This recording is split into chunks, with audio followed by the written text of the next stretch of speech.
என்னை மோட்டிவேட் பண்ணவங்க கூட டிமோட்டிவேட் பண்ணவங்க தான் ஜாஸ்தி.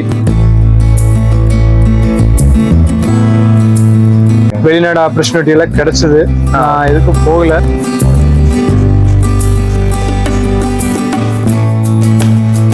எங்க அப்பா எனக்கு ஒரே ஒரு மாடு தான் கொடுத்தாருங்க. அதுக்கப்புறம் ஒரு 3 மாடு பண்ணேன், அப்புறம் 8 மாடு ஆச்சு, அப்புறம் 10 ஆச்சு, அப்படியே 20, இப்ப 50 மாடு வரைக்கும் வந்து நிக்குது.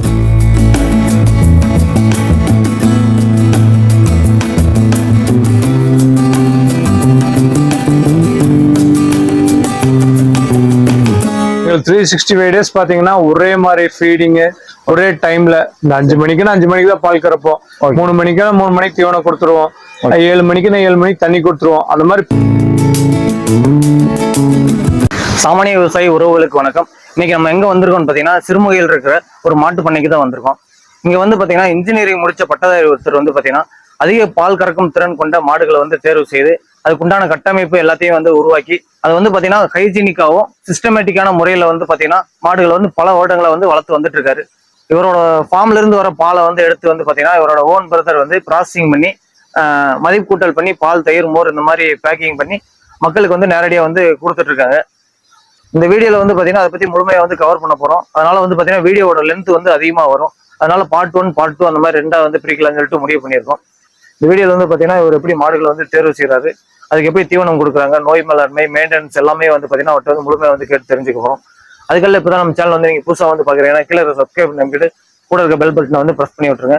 அப்பதான் நாங்க போற இந்த மாதிரி பயனுள்ள வீடியோக்கள் வந்து உங்களுக்கு நோட்டிபிகேஷன் வரும். வாங்க வீடியோக்குள்ள போகலாம்.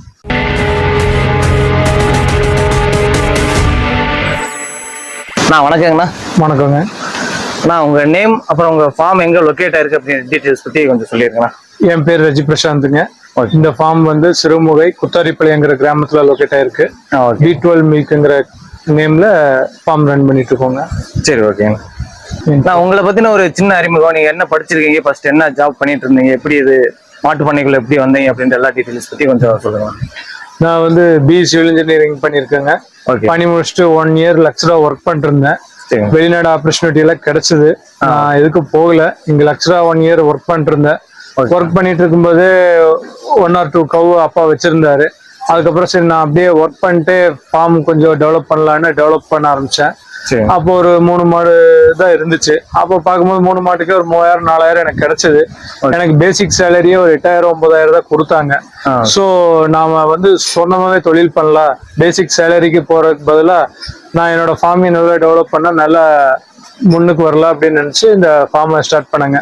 2015ல ஸ்டார்ட் பண்ண இந்த ஃபார்மை இப்போ நியர்பை 10 இயர்ஸ் ஆச்சுங்க. சரி, ஓகேண்ணா.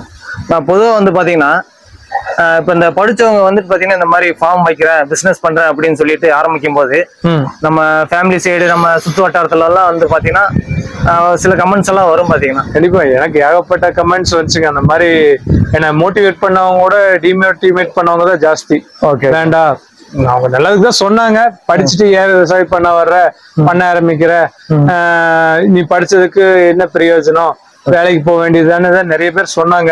இருந்தாலும் என்னோட மனசு வந்து எனக்கு பிடிச்ச தொழில் பண்ணணும், ஓன் இன்ட்ரெஸ்ட் இதுல இருக்குங்க. டைரி ஃபார்ம்ல சின்ன வயசுல இருந்து. அதுக்கப்புறம் பிடிச்ச தொழில் இது. அதுக்கப்புறம் அதே நாம வந்து தொழிலா பண்ணணும்னு நினைச்சுதான் ஸ்டார்ட் பண்ண டைரி ஃபார்ம். சரி, ஓகேண்ணா. நான் ஆரம்பத்துல இதுல எத்தனை மாடுகள்ல இருந்து ஸ்டார்ட் பண்ணீங்கன்னா? எங்க அப்பா எனக்கு ஒரே ஒரு மாடு தான் கொடுத்தாருங்க. அதுக்கப்புறம் ஒரு 3 மாடு பண்ணேன், அப்புறம் 8 மாடு ஆச்சு, அப்புறம் 10 ஆச்சு, அப்படியே 20, இப்ப 50 மாடு வரைக்கும் வந்து நிக்குதுங்க. சரிங்கண்ணா. நம்ம ஃபார்ம்ல வந்து என்னென்ன ரகங்கள் வந்து நம்ம வச்சிருக்கோங்கண்ணா? மேக்சிமம் HF தான் இருக்குங்க. HF ஜெர்சி 1-2 தான் இருக்கும். HF கிராஸும் இருக்குங்க. 3 ரகம் இருக்குங்க என்கிட்ட. சரி, ஓகேண்ணா. ஆனா நம்ம ஃபார்ம்ல பார்த்த வரைக்கும் எல்லா மாடுகளும் கொஞ்சம் தரமா இருக்குங்கண்ணா. இது பர்ச்சேஸ் இதெல்லாம் எப்படிங்கண்ணா பண்ணீங்க, இல்ல மொத்தமா பண்ணீங்களா? இல்ல பர்ச்சேஸ் லோக்கல்லயும் பண்ணுவாங்க, வெளியூர்லயும் பண்ணுவேன். ஓகேண்ணா. நல்ல பிரீடர் செலக்டிவா ஏஜ் வைஸ் பார்த்துதான் செலக்ட் பண்ணுவாங்க. சரி, ஓகே. ஆனா அந்த HF மாடுகள் இதை பத்தி எல்லாம் சொன்னீங்க. ஆமாங்க. இது வந்து பாத்தீங்கன்னா வெளிநாட்டு ரக மாடுகள். இது வந்து நம்ம இதுல வந்துட்டு நம்ம அங்கேயும் இங்கேயும் கம்பேர் பண்ணும்போது வெயில் இங்கெல்லாம் ஜாஸ்தியா இருக்கு நம்ம தமிழ்நாடு பொறுத்த. ஆமா, உண்மைதான். எப்படி நாங்க கிளைமேட்டுக்கு செட் ஆகுதுங்களா, எப்படி வளர்த்துட்டு இருக்கீங்க? இது வந்து HFனால பியூர் HF வராதுங்க. ஓகே, அதாவது இதோட தாத்தா பாட்டி எல்லாம் பார்த்தா வெளிநாடுல இருக்கும்.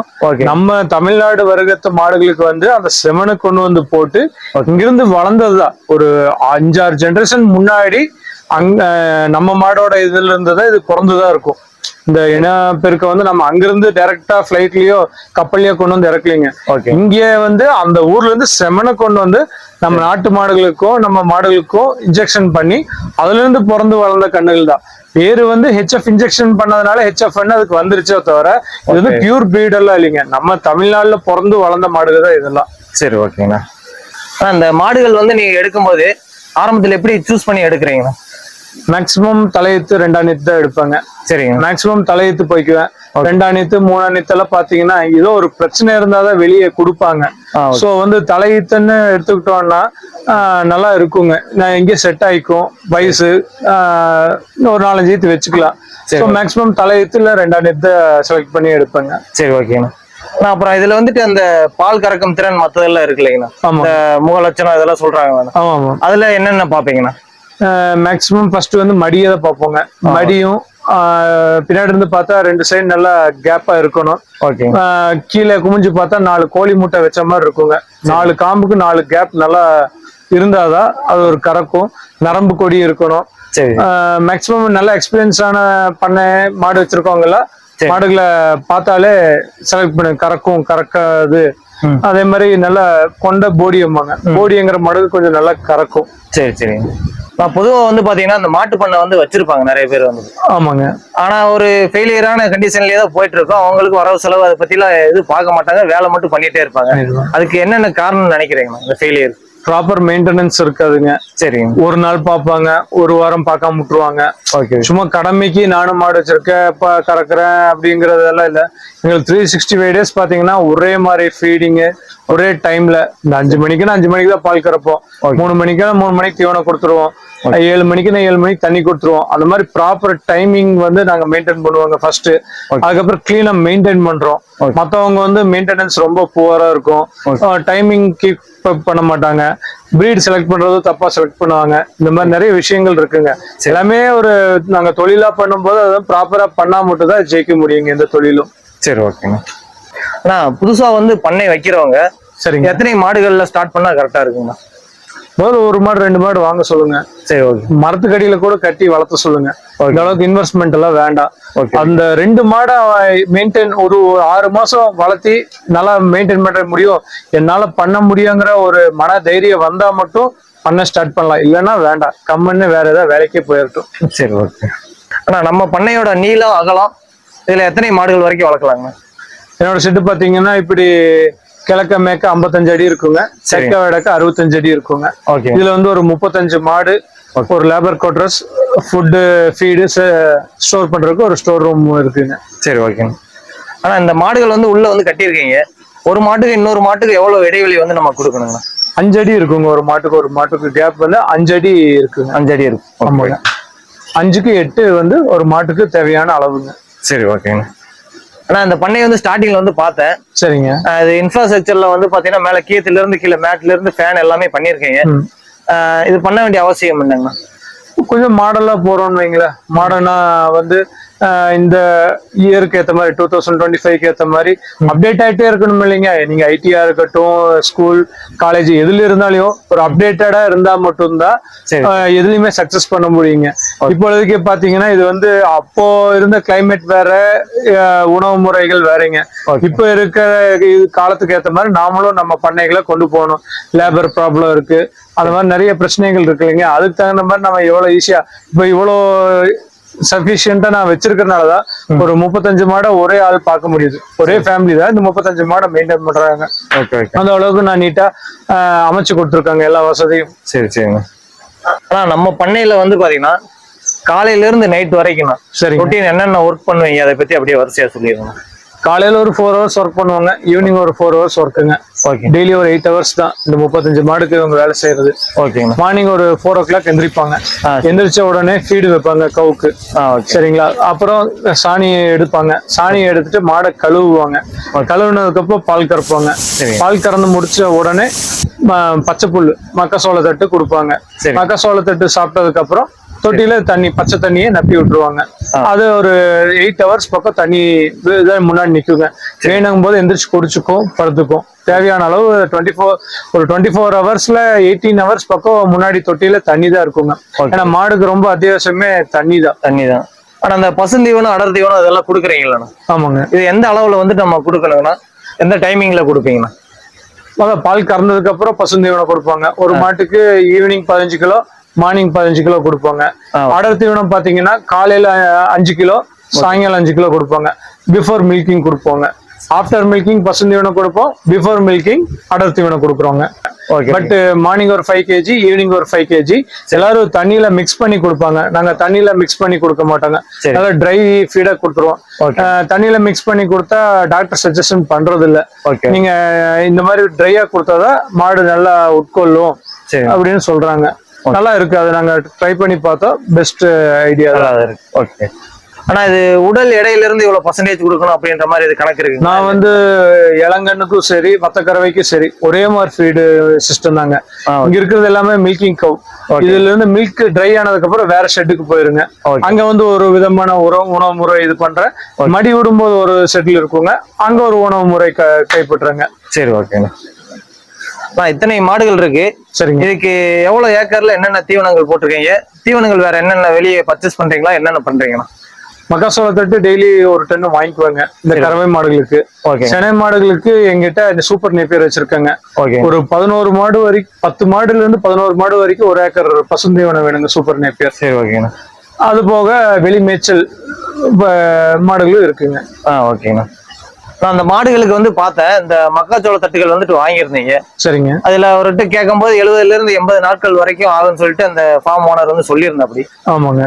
அந்த இதுல குடுக்கறதுக்கான காரணம் என்னன்னா கரெக்டான அந்த 70 நாள்ல இருந்து 80 நாள்ல தான் அந்த மக்காச்சோளம் வந்து கருது நல்லா பால் கருதா இருக்குங்க. ரொம்ப பிஞ்சா போட்டாலையும் பால் நல்லா இருக்காது. பால் ஈல்டு அதிகமா இருக்காதுங்க. ரொம்ப முத்துனதுக்கு அப்புறம் போட்டாலையும் அந்த மக்காச்சோள வந்து பூரா சாணி வழியா வெளியே வந்துருங்க.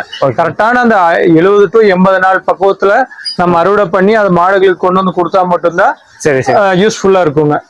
அதிகமானாலையும் மோசம், கம்மியா போனாலையும் வேஸ்ட். டைஜஸ்டன் கரெக்டா இருக்குங்க. நம்ம கிட்ட ஒரு ஏக்கர் இருந்ததுன்னா எத்தனை மாடுகள் வரைக்கும் வளர்க்க முடியுங்கண்ணா?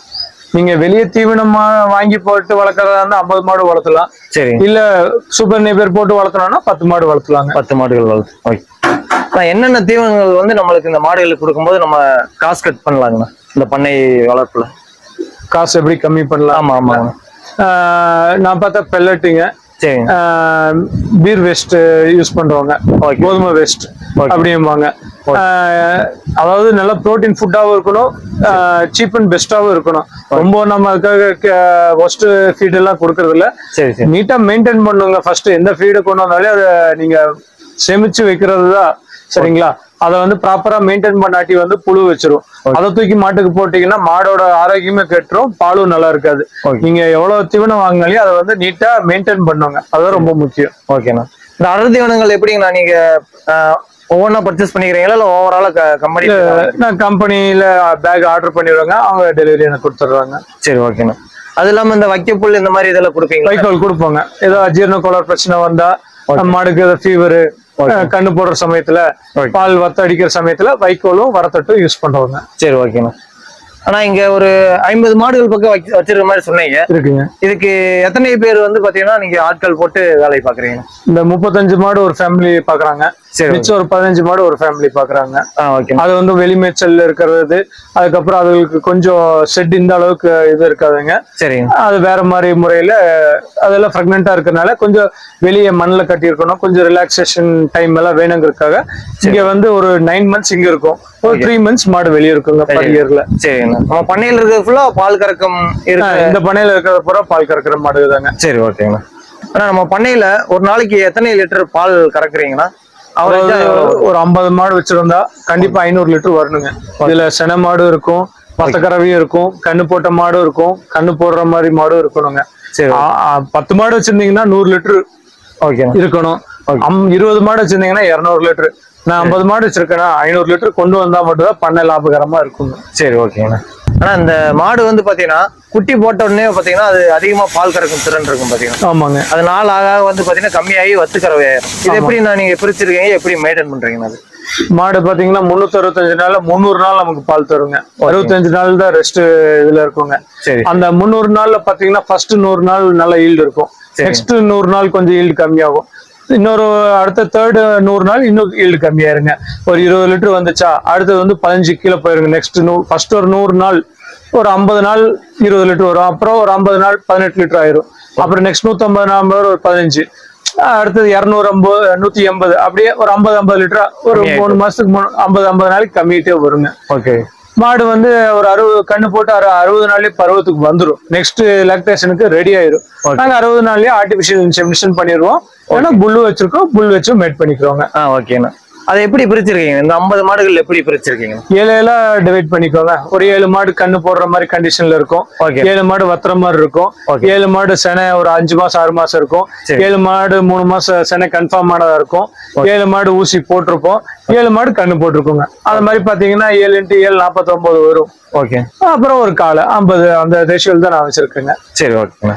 ஆனா இந்த நம்ம பண்ணையில இருந்து வர கன்று குட்டிகள் வரும் இல்லைங்க, அது எப்படி நான் வெளியே விற்பனை பண்ணிடுவீங்களா இல்ல பண்ணையிலேயே செட் பண்றீங்க? நல்ல பிரீடா எனக்கு பிடிச்ச மாதிரி இருந்தா சுழி சுத்தம் எல்லாமே ஓகேன்னா அந்த கண்ணுக்குட்டி வந்து 3 வருஷம் நல்லா பால் ஊட்டி வளர்த்தீங்க வெளியே மேய்க்கல் கொடுத்துருவோம். ஓகே. வெளியே மேய்க்க கொடுத்துட்டு அது ரிட்டர்ன் நாங்களே வாங்கிக்குவோம். சரி, ஓகே. நம்ம ஃபார்ம்ல வந்து காமனா என்னென்ன நோய்கள் வருதுன்னா ஆரம்பத்துல நீங்க என்னென்ன தடுப்பூசிகள் பண்றீங்க? இந்த நோய் மேலாண்மை பத்தி கொஞ்சம் சொல்லுங்க. நோய் வேளாண்மைன்னு பார்த்தா பொதுவா வந்து ஃபுட் அண்ட் மவுத் டிசீஸ், அதாவது கோமாரி நோய்ன்னு சொல்லுவாங்க தமிழ்ல. சரிங்க. அப்புறம் அம்மை நோவும்பாங்க, LSB-ம்பாங்க. சரிங்களா? இந்த 2 தான் காமன். இது என்னோட ஃபார்முக்கு வர்றது இல்ல. நான் நீட்டா மெயின்டைன் பண்றதுனால இந்த மாதிரி இது பிரச்சனை வர்றது இல்லைங்க. இந்த செப்டம்பர் மாசம் அம்மை நோய் வருங்க, அம்மை தடுப்பூசி போட்டுக்குவோம். மார்ச் மாசம் கோமாரி நோய், அந்த மாதிரி அந்த சம்மருக்கு கோமாரி வரும். அப்போ சோமாரி தடுப்பூசி போட்டுருவாங்க. மேக்சிமம் மாசத்துக்கு ஒரு டைம் நாங்க வந்து நோய் எதுவும் வராம இருக்கு ப்ளீச்சிங் பவுடர் யூஸ் பண்ணி ஷெட்டை வாஷ் பண்ணிடுவாங்க. 4 months ஒன்ஸ் ஒயிட் வாஷ் பண்ணுவோம். சுண்ணாம்பே ஒரு பெரிய கிருமி நாசினி தான். இந்த 2ம் நாங்க நீட்டா மெயின்டைன் பண்ணால எந்த டிசீஸ் எங்களுக்கு மேக்சிமம் வர்றது இல்ல. மிஞ்சி போனா ஃபீவர் வரும், இல்லைன்னா வயிறு பூசம், வயிறு பிரச்சனை, அஜீரண கோளாறு ஏதாவது வருங்க. அதுக்கு அப்பப்போ நாங்க டெம்பரேச்சர் செக் பண்ணிக்குவோம். ஃபுட்டு கரெக்டா ப்ராப்பரா போனா அந்த பிரச்சனை எதுவும் வர்றது இல்லைங்க. சரி, ஓகேங்க. நான் மில்கிங் பண்ணும்போது பாத்துருந்தேங்கண்ணா, எல்லாமே நம்ம இந்த மில்கிங் மிஷின் வச்சிருக்கீங்க. எல்லாமே மில்கிங் மிஷின்ல தான் இது பண்ணிட்டு இருக்கீங்க. சரிங்க. இந்த மடி நோய் இந்த மாதிரி எல்லாம் வந்ததுன்னா எப்படி நம்ம கண்டுபிடிக்கிறதுனா? பால் கறப்போம், கறந்த உடனே பார்ப்போம் மடி வீக்காதான் இருக்கான்னு. இல்ல பால் கறக்கிறதுக்கு முன்னாடியே தண்ணி சுரப்பு இது பண்ணுவாங்க. அப்பவுமே வித்தியாசம் தெரியும். டெய்லி நாங்க கறக்கும் போது உட்கார்ந்து பார்க்கும் போது மாடு உதைக்கும், இல்ல கொஞ்சம் நகர்ந்து நிற்கும், வலி இருக்கும். தண்ணி விட்டு சுரப்பு விட வைக்கும் போது அதுல மிஸ்டேக்கு ஒரு பேர் இழுத்து பார்ப்போம். பால் நல்லா இருக்குன்னா ஓகேன்னு மிஷின் மாட்டிடுவாங்க. சரி, ஓகேங்க. ஆனா நம்ம ஃபார்ம்ல இருந்து அந்த மாடுகள் கூட சாணம் எல்லாம் வந்து பாத்தீங்கன்னா ஒரு சைடு ஒரு செட்டு மாதிரி ரெடி பண்ணி அதுல வந்துட்டு நீங்க ஃபுல்லா போட்டுருந்தீங்க பார்த்தேன். ஆமா. இப்போ ஒரு செட்டு அடிச்சிருக்கீங்க, அதுல என்னென்ன பிளான் இருக்குன்னு அதை பத்தி கொஞ்சம் சொல்லிடுங்க. முதல்ல எருவு அப்படியே பச்சையா கொடுத்துட்டு இருந்தேங்க ராவா. இப்ப என்ன பண்ணலாம்னா இந்த எருவை கொண்டு போய் ஒரு ஃபென்சிங்குள்ள போட்டு நாட்டுக்கோழி நம்ம சுத்த பெருவடை கோழிகள் வாங்கி விட்டுங்க. சரிங்க. டெய்லி அந்த எருவை கலைக்க வச்சு கோழியை வச்சு எருவை பேக் பண்ணலான்னு பிளான் பண்ணிட்டு இருக்காங்க. ஓகே. மூட்டை பிடிச்சி சேல் பண்ணலான்னு பியூரா நேச்சுரலா ஆர்கானிக் இதுக்கு சேல் பண்ணலான்னு ஐடியா பண்ணிட்டு இருக்காங்க. சரி, ஓகேங்க. ஆனா இப்ப வந்து பாத்தீங்கன்னா படித்த இளைஞர்கள் வந்து நிறைய பேர் இருக்காங்க. வந்து பாத்தீங்கன்னா அவங்க வந்து ஏதாவது ஒரு தொழில் பண்ணணும் அப்படின்னு ஆரம்பிக்கும் போது ஃபர்ஸ்ட் அவங்களுக்கு வர்றது மாட்டு பண்ண ஆரம்பிக்கலாம்னு ஒரு ஐடியா வருது பாத்தீங்கன்னா. சரிங்க. அவங்க எதெல்லாம் மைண்ட்ல வச்சுட்டு ஆரம்பிக்கலாங்கண்ணா? யாரை நம்பி அவங்க ஆரம்பிக்க கூடாது. சொந்த அவங்க கை கால் நம்பிதான் ஆரம்பிக்கணும். ஆளுகளை நம்பியோ இல்ல அவங்க இன்வெஸ்ட்மெண்ட் இவங்க இன்வெஸ்ட்மெண்ட் பார்ட்னர் அந்த மாதிரிலாம் வேண்டாம். சுயமா அவங்க ஓன் இன்ட்ரெஸ்ட் எடுத்து இன்ட்ரெஸ்டும் இருக்கணும், உழைப்பும் இருக்கணும். இந்த 2 இருந்தா மட்டும் பண்ண ஆரம்பிக்கணும்னு நினைக்கலாம், இல்லைன்னா வேண்டாங்க. சரி, ஓகே. சரி, ஓகேங்கண்ணா. இவ்வளவு நேரம் உங்க நேரத்தை ஒதுக்கி வீடியோ கொடுத்ததுக்கு ரொம்ப நன்றிங்கண்ணா. ரொம்ப தேங்க்ஸ்.